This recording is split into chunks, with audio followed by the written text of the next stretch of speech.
What's up, guys? I think I'm starting. Sometimes Facebook's slow. I think I'm live.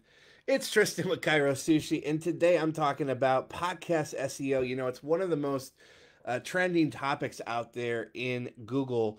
And so you guys are asking about, should I be doing podcast SEO, and what's some of the best practices?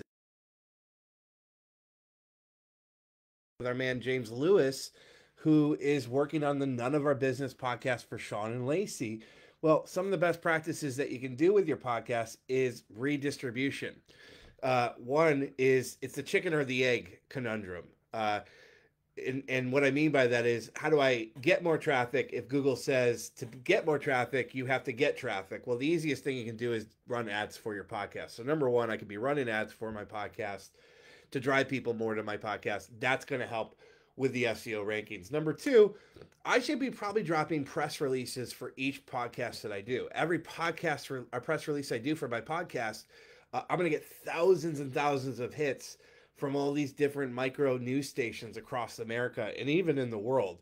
And if you know anything about Google and relevancy, it's all about the backlinks. So Google says there's more backlinks going to this site. This must be relevant. That's a key word there, relevant.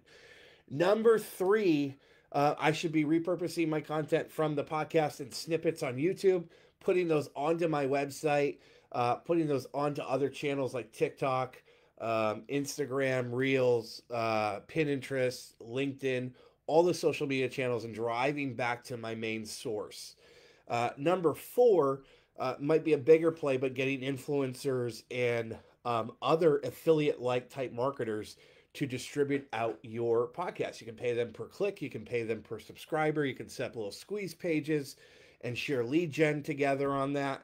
But those are some basic ways that you can easily boost your SEO for podcast and go out and rock it. Thanks for listening.